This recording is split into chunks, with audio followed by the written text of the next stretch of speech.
Muy buenas noches, estimados oyentes de tu radio, La Voz del Estudiante.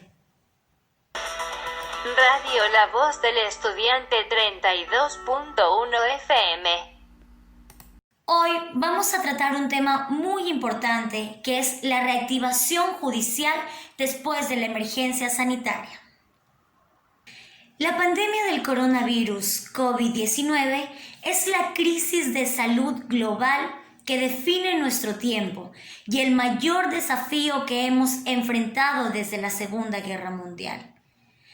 Pues opinando al respecto del tema y por las noticias del periódico, el diario El Universo, me pude percatar que se estaba desarrollando de forma interna desde el 18 de mayo a nivel nacional esta nueva decisión que fue hecha pública la mañana de este lunes y tendría concordancia con lo resuelto por el Comité de Operaciones de Emergencia Sanitaria COE Nacional, quien determinó que una vez cumplida con la primera etapa de aislamiento de la emergencia sanitaria por el COVID-19, es necesario la implementación de un periodo de distanciamiento social. Mi estimado Dylan, muy buenas noches. Vamos contigo, que los oyentes quieren conocer más sobre este tema.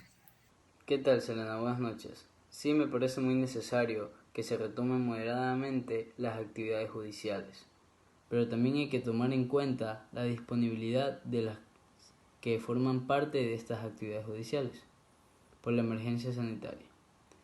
¿Tú qué opinas, Selena, al respecto? Estamos frente a un sistema judicial que funciona con el 10% de su capacidad real y desde ya el sistema judicial se está viendo afectado. Pero, sin embargo, por la necesidad de soluciones de conflictos que incluso la pandemia generó aún más, se tiene que hacer hincapié en todo y apoyar para que el sistema judicial sea la base de todos los que estamos en el sistema social. Y así se sostenga y se reactive de manera progresiva para poder precautelar los derechos de un país. ¿Tú qué opinas al respecto de esto, Dylan, de esto que está pasando? Cuéntame un poquito más. Toda la razón, compañero Selena. Pero pienso que también hay que brindar un poco de ayuda a través de nuestro mensaje en la radio y que podemos sugerirles a nuestros abogados tales consejos como incluir archivos electrónicos, incluir audiencias judiciales virtuales dentro de lo posible, ¿no? Porque aunque esto presente retos para algunos derechos a un juicio justo, estas prácticas pueden hacer más accesibles y eficientes a los sistemas judiciales. A medida de que la división digital se reduce, pueden fomentar el acceso a la justicia en áreas remotas, incrementar la representación legal y la participación de testigos, eliminar atrasos y reducir la detención preventiva.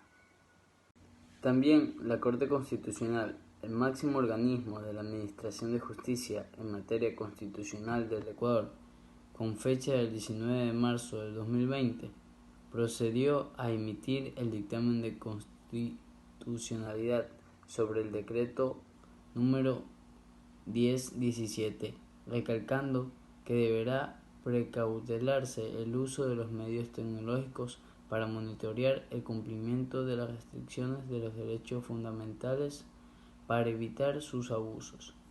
Asimismo, establece que deberá permitirse el ingreso adecuado de personas nacionales y extranjeras con residencia en el Ecuador, con los debidos controles sanitarios, la concordancia y la apropiada con los gobiernos locales con la finalidad de que se adopten las medidas idóneas y proporcionales informadas previamente con la finalidad de proteger y respetar los derechos no suspendidos ni limitados, lo que hace proceder mediante plataformas satelitales y de telefonía móvil monitorear la ubicación de personas en estado de cuarentena o aislamiento obligatorio con la finalidad de disponer a las autoridades administrativas y judiciales correspondientes.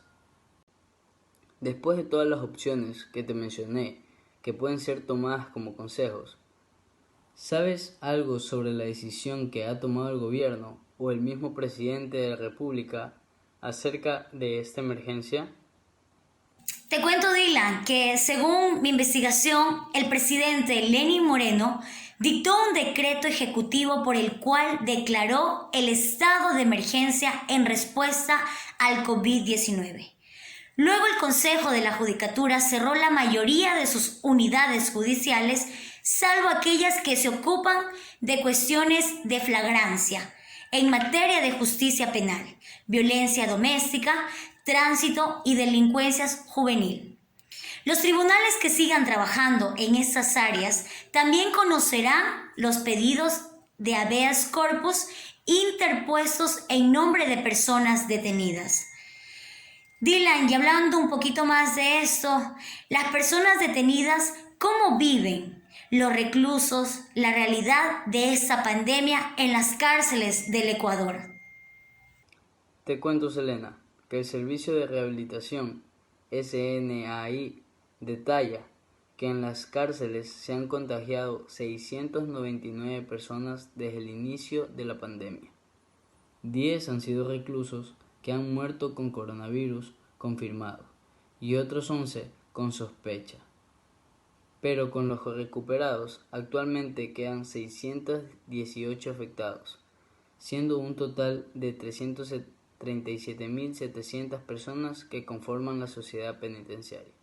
Estos organismos dicen que los reclusos están en una situación crítica y su principal cuestionamiento es la rápida expansión del virus en los centros y la tardía respuesta para contenerlo.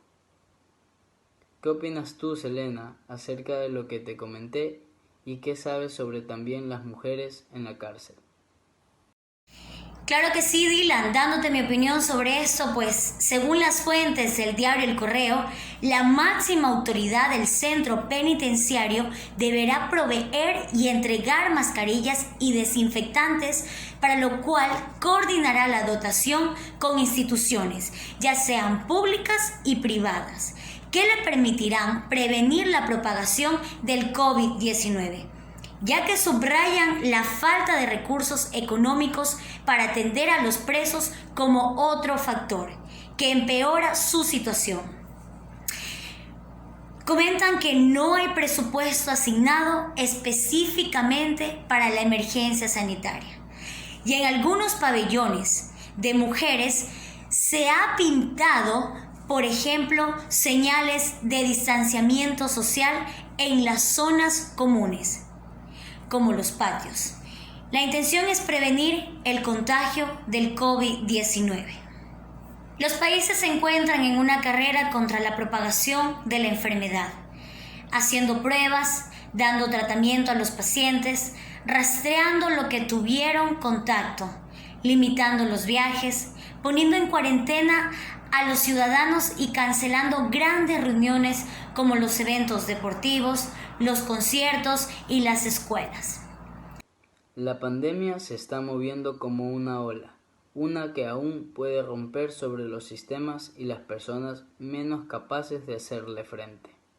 Y con esto damos por concluida la transmisión de hoy, mis estimados oyentes. Que tengan un buen inicio de semana y no olvides tomar todas las medidas de precaución necesarias y así lograremos vencer el COVID-19. Quédate en casa, que tengas una excelente noche, te lo desea tu radio La Voz del Estudiante.